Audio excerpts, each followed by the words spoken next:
Começa agora um programa que traz tudo sobre o livro mais lido em todos os tempos. Apresentamos O Som do Livro.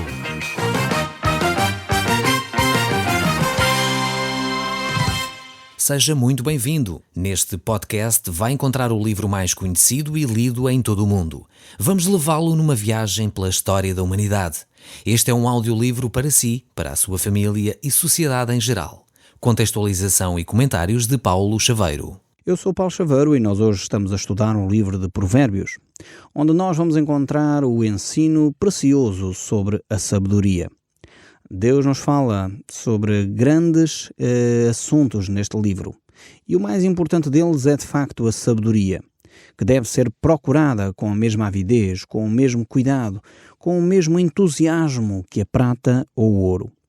Pois não existe nenhum valor no mundo que possa se comparar com a sabedoria. Por isso mesmo é um desejo de cada um de nós pesquisar, procurar entusiasticamente esta verdade, esta sabedoria, pois dela realmente depende a nossa vida. Estamos então no livro de Provérbios, capítulo 3. Nós, no último programa, não terminámos o capítulo. Por isso eu gostaria de retomar no verso 19 e dessa forma introduzir a nossa reflexão e depois então prosseguir pelos versos seguintes. Diz assim a palavra de nosso Deus em Provérbios 3, verso 19. O Senhor com sabedoria fundou a terra, com inteligência estabeleceu os céus. Vemos aqui neste texto bíblico a reflexão extremamente interessante sobre a origem do homem e do universo. De facto, eu sei que é um tema quente, um tema polémico, mas eu gostaria que nós refletíssemos um pouco. Quando nós olhamos para o universo, e eu creio que aqui estamos todos de acordo, é normalmente aceita que o universo está organizado de uma forma extremamente inteligente. Se nós analisássemos bem as coisas, é impossível que o universo exista de uma forma como nós o conhecemos, se não houvesse uma inteligência suprema por detrás dele. Bastaria, por exemplo, as leis da gravidade não existirem. Por exemplo, os corpos andarem desorganizados à deriva no universo, coisa que não é um facto. Os corpos celestes se organizam em torno das estrelas por causa do seu poder de atração, por causa da gravidade com que eles exercem nos vários corpos que gravitam no universo e por isso eles criam órbitas organizadas em torno das estrelas. Bastaria o nosso planeta ter mais 1 quilómetro de diâmetro, ou bastaria o nosso planeta estar mais próximo do Sol a alguns quilómetros para que a vida na Terra não fosse o que nós realmente conhecemos.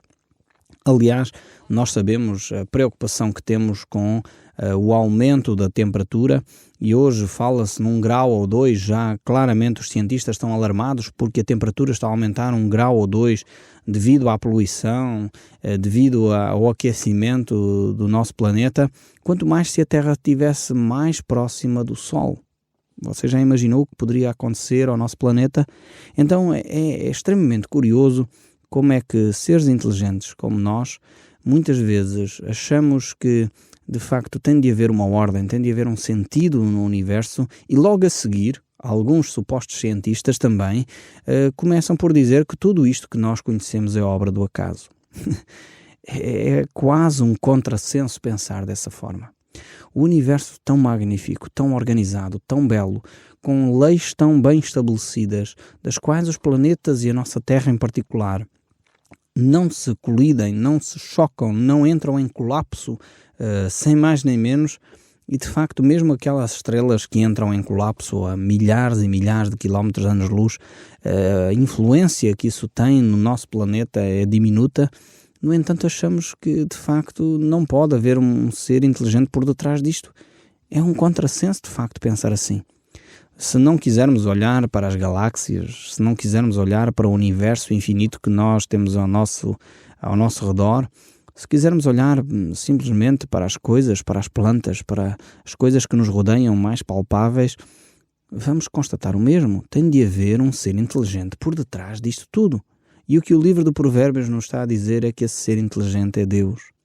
Se os cientistas abordassem A análise do universo, nesta perspectiva, eu creio que já teríamos caminhado bem mais longe nas descobertas científicas do que partirmos do princípio que tudo surgiu por mero acaso.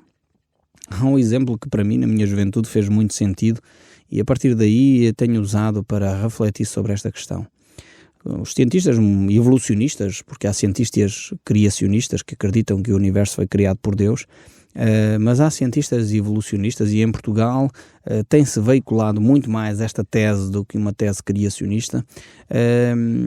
Eles pressupõem que o universo explodiu e nessa explosão do caos o universo se foi organizando sozinho sem que houvesse um ser inteligente por detrás.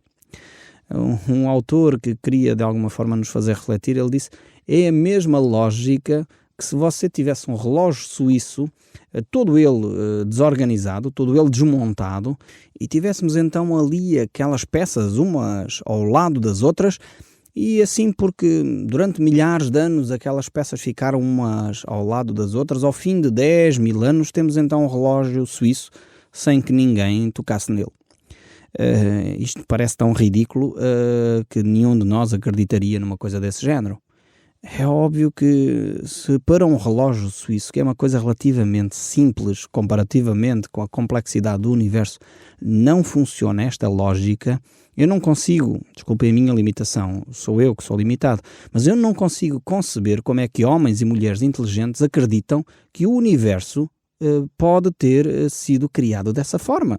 Se um relógio suíço, que é uma coisa relativamente simples, não poderia surgir por mero acaso, teve de haver alguém inteligente que o organizou, que colocou cada roda dentada no seu devido sítio, cada peça de quartzo no seu devido sítio, cada mola, cada pequena peça no seu devido lugar. Como é que o universo, tão bem mais complexo que um relógio suíço, pode ter sido criado por mero acaso? Desculpem a minha limitação, mas eu não consigo conceber estes cientistas, pessoas tão inteligentes, tão capacitadas, que não conseguem entender que há uma inteligência por detrás do nosso universo, que há sabedoria na forma como as coisas estão organizadas. Eu espero que nós possamos ouvir aquilo que não só é a palavra de Deus, mas aquilo que é uma questão de bom senso, e analisemos as coisas de uma forma correta e lógica. Eu creio que se os nossos cientistas partissem desta pressuposição, há um ser inteligente por detrás de todo o universo, já teríamos chegado bem mais longe no conhecimento daquilo que é o nosso planeta, daquilo que é o nosso universo. Mas enfim, deixo esta dica para quem tem de se debruçar sobre estes assuntos e quem está a fazer estudos sérios sobre estes assuntos, talvez faça uma abordagem diferente e chegará certamente mais longe e a conclusões mais adequadas do que têm certamente chegado os nossos cientistas até agora. O verso 20 continua aqui do nosso texto bíblico do livro de Provérbios capítulo 3 a dizer: pelo seu conhecimento os abismos se rompem e as nuvens destilam um orvalho. Aqui está-nos a falar da importância da água, a importância da chuva, como funciona o ciclo da água. É fundamental para a nossa existência. Hoje, mais do que nunca, se discute a importância da água na Terra. Alguns dizem que provavelmente no futuro o maior conflito não será por causa do petróleo, mas será efetivamente por causa da água, a gestão da água. Hoje, 2/3 da Terra, ainda há poucos dias estavam a falar no noticiário sobre isso, 2/3 da Terra têm dificuldade em ter água potável. Você já imaginou 2/3 dos habitantes do planeta Terra não têm água potável à sua disposição? Mais de metade da população mundial não tem água potável. Isto é um fenómeno que nós temos de ter muita atenção e deve-nos fazer a nós, que temos água, que é só abrir a torneira, deve-nos fazer gerir a nossa água de uma forma muito cautelosa. O verso 21 ainda nos diz: filho meu, não se aparte estas coisas dos teus olhos, guarda a verdadeira sabedoria e o bom siso. Os nossos olhos devem contemplar com inteligência as coisas que Deus nos colocou à nossa frente. Devemos olhar e ter esta perspectiva da vida, de analisar as coisas boas que Deus nos dá. Ao mesmo tempo devemos ter a cautela suficiente para não deixar que os nossos olhos vejam coisas que vão influenciar toda a nossa vida. Os nossos olhos, diz o povo, são a janela da alma. E a própria palavra de Deus nos diz que os nossos olhos, se forem bons, o nosso corpo, todo ele será iluminado. Então, temos de ter esta perspectiva. Aquilo que nós colocamos à frente dos nossos olhos, se é lixo, vai contaminar todo o nosso corpo, os nossos pensamentos, a nossa mente. E aqui quero deixar um sério aviso aos pais. Cuidado com aquilo que nós, em primeiro lugar, vemos, mas também cuidado com aquilo que os nossos filhos estão a assistir na televisão. Os desenhos animados que eles estão a ver, os filmes que eles assistem, a música que eles ouvem, você vigie seriamente, porque os olhos são de facto a janela da alma. E se nós deixamos os nossos filhos se contaminarem com lixo, eles vão ficar com a sua mente conspurcada, vão ficar com os seus pensamentos deturpados e a realidade deles será transformada com aquilo que eles vão estar a assistir. Atenção àquilo que os olhos veem, atenção àquilo que os ouvidos ouvem. O verso 22 ainda prossegue a dizer: porque serão vida para a sua alma e adorno para o seu pescoço. Aqui temos então o aspecto interessante. Se nós vemos coisas boas, se nós apreciamos a natureza, se nós estamos com os nossos olhos a observar coisas interessantes, então isso será como vida para a nossa alma. O verso 23 prossegue: então andarás seguro no teu caminho e não tropeçarás os teus pés. Vejamos aqui como é fundamental aquilo que nós vemos, aquilo que nós ouvimos, ao ponto de nos conduzir numa vida mais segura, numa vida onde não há tropeço. Eu creio que uma das razões pelas quais muitas vezes nós andamos inseguros, com receio, com medo, tem a ver com aquilo que nós assistimos. Um caminhão se despista nos confins da Sibéria e nós sabemos isso aqui em Portugal. Uma bilha de gás explodiu numa casa na América e nós sabemos isso aqui em Portugal. Uma criança foi atropelada na América do Sul e nós sabemos isso aqui em Portugal. E nós vivemos em pânico por causa disso. Porque estamos constantemente sobre a suspeita de terrorismo, estamos constantemente sobre a ameaça de terrorismo, de bombas, de maus tratos, de despistes de automóveis, de um avião que cai. E efetivamente nós andamos atemorizados por causa daquilo que nós deixamos entrar na nossa mente. As estatísticas mostram exatamente o contrário, por exemplo, que um dos transportes mais seguros do mundo é os aviões. No entanto, quando você provavelmente entra para dentro de um avião, fica ansioso. Se for como eu, provavelmente fica. Eu não gosto de viajar de avião. No entanto, eu sei que é um dos meios de transporte mais seguros. Mas, no entanto, aqueles fenómenos de notícias que nos chegam, cada vez que cai um avião é notícia, cada vez que há um acidente de automóvel, não. Então isto afeta a nossa maneira de ver a vida, a nossa maneira de encarar as coisas. Então é necessário começarmos a filtrar as informações. Não estou a dizer para ficarmos à ignorância, não é isso, mas filtrar as informações, não deixar com que a nossa mente se vá conspurcando com as coisas, para vivermos seguros, para vivermos tranquilos da vida. O verso 24 ainda nos diz: quando te deitares não temerás, deitar-te-ás e o teu sono será suave. Vejamos aqui como é fundamental. Quando nós observamos a palavra de Deus, quando nós estamos em comunhão com Deus, então a nossa alma fica em paz, e porque a nossa alma fica em paz, o nosso sono será suave. Que maravilha! Realmente aqui iríamos criar um problema e provavelmente as agências de farmácia iriam começar a processar os pastores, os padres, iriam começar a processar a igreja porque eles estão a retirar ao mercado os soníferos, não é? Estão a pôr de lado os soníferos. Realmente vale mais. Se você tem insónias, procura a paz de Deus na leitura da palavra de Deus. Eu não estou a dizer para deixar de lado a medicação sem que o seu médico diga: atenção, toma atenção. Mas procure em Deus essa paz.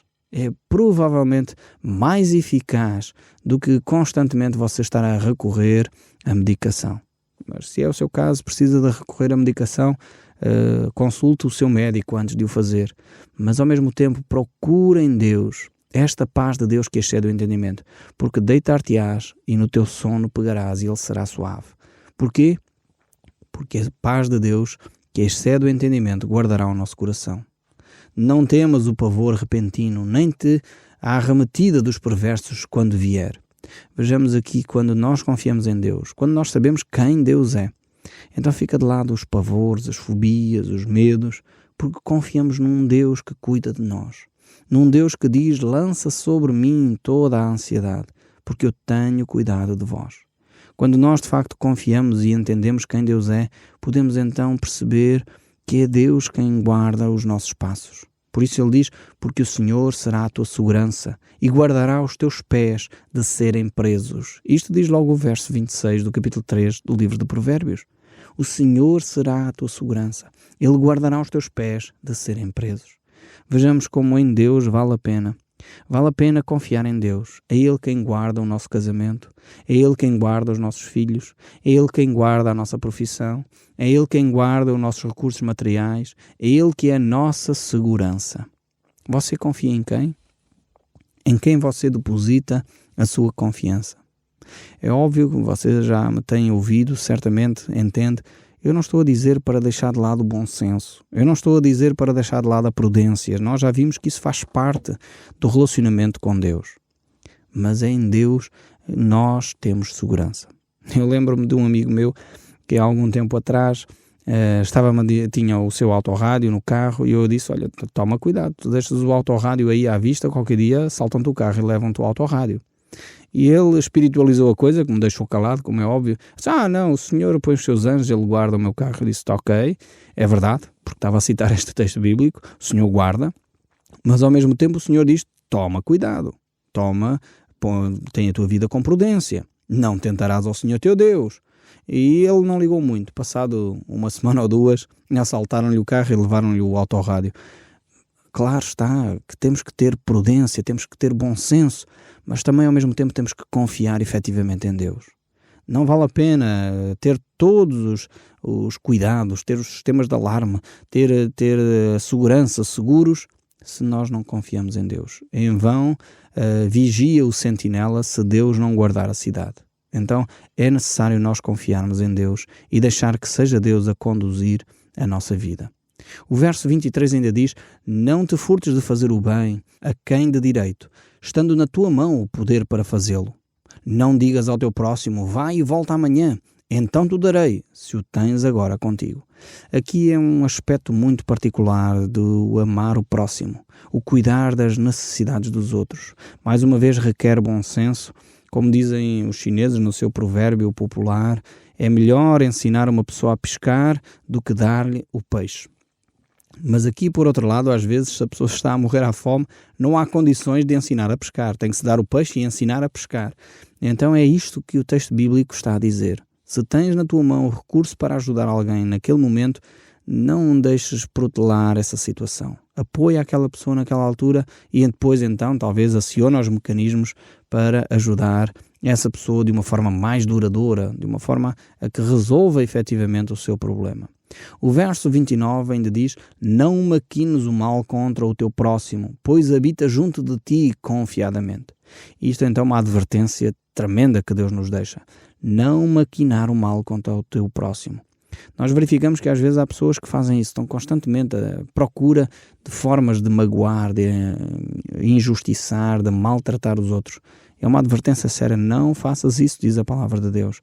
O verso 30 ainda diz, jamais pleiteis com alguém sem razão, se não houver feito mal. Esta é uma referência extremamente interessante. Não arranjem brigas por nada, não inventem razões para andar a arranjar confusão. Não pleiteis com alguém sem razão. Esta é uma orientação que Deus nos deixa de uma forma tremenda. O nosso Senhor Jesus Cristo, quando estava entre nós, ele cita, portanto, a palavra de Jesus em Mateus 5, verso 9, diz, bem-aventurados os pacificadores, porque serão chamados filhos de Deus. Esta é a única bem-aventurança que diz que aqueles que vivem daquela maneira serão chamados filhos de Deus. Então é uma virtude ser pacificador e não arruaceiro, não contencioso, não briguento, não arranjes contendas se não há uma razão para isso. O verso 31 deste capítulo 3 diz ainda, não tenhas inveja do homem violento, nem sigas nenhum dos seus caminhos, porque o Senhor abomina o perverso, mas aos retos trata com intimidade. Veja bem, este texto é profundo. Mais do que dar grande ênfase à parte principal ou à parte primária da questão de não seguir os caminhos dos perversos, veja esta última parte, em que Deus, por um lado, cria intimidade com os retos. Aqueles que vivem de uma forma digna, aqueles que buscam a palavra de Deus, são íntimos de Deus. Você já imaginou, se calhar alguns de vocês, dos meus caros ouvintes, teriam pensado, eu gostaria de conhecer ou o Presidente da República, de Portugal ou dos Estados Unidos ou de um outro país qualquer, eu gostaria talvez de conhecer uma estrela da música rock, eu gostaria de ser íntimo do fulano tal, talvez de um condutor de automóveis, ou, não sei, às vezes temos assim heróis dos quais nós gostaríamos de ser íntimos. Mas aqui a intimidade é com Deus, o Deus Todo-Poderoso, o Deus que é capaz do caos criar ordem, o Deus com uma palavra cria o universo, o Deus que pode ressuscitar os mortos, o Deus que pode curar as enfermidades, o Deus que pode trazer a paz ao nosso coração, o Deus que pode solucionar os problemas familiares. É este Deus que diz, eu quero ser íntimo daqueles que vivem retamente. Impressionante. Para mim é de facto um texto que me deixa boquiaberto. Ser íntimo de Deus. Você já imaginou como você pode desenvolver a sua relação com Deus? Vivendo de acordo com a palavra de Deus.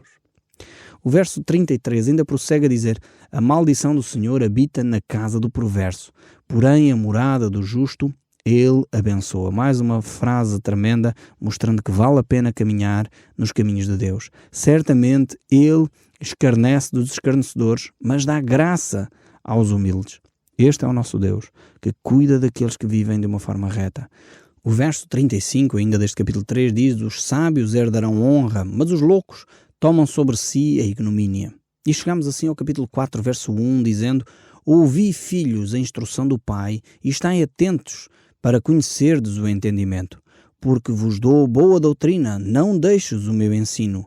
Quando eu era filho, em companhia do meu pai, tenro, em idade, e único diante de minha mãe, então ele me ensinava e me dizia, retenha o teu coração as minhas palavras, guarda os meus mandamentos e vive, adquire a sabedoria, adquire o entendimento, e não te esqueças das palavras da minha boca, nem delas te apartes. Aqui claramente Salomão está a fazer uma referência ao seu pai Davi e a forma como Davi o ensinava. E prossegue a dizer, não a desampares e a ele te guardará, ama e ela te protegerá, falando da sabedoria, mostrando que vale a pena seguir esse caminho. O verso 7 ainda diz, o princípio do saber é adquire a sabedoria. Sim, com tudo o que possuis, adquire entendimento. Este é o grande desafio para cada um de nós, viver dessa forma, buscando a sabedoria mais e mais. Estima, diz o verso 8, e eis te exaltará. Se a abraçares, ela te honrará. Dará à tua cabeça um diadema de graça e uma coroa de glória te entregará. Ouve, filho meu, e aceita as minhas palavras, e se te multiplicarão os anos de vida. Vemos como um homem sábio é aquele que põe em prática os ensinos que aprende da parte de Deus. Este é o desejo sincero do meu coração para si. Nós hoje vamos ficar por aqui e no próximo programa voltaremos a ouvir o som deste livro. Até lá, que Deus o abençoe ricamente. O Som do Livro, uma produção da Rádio Transmundial de Portugal.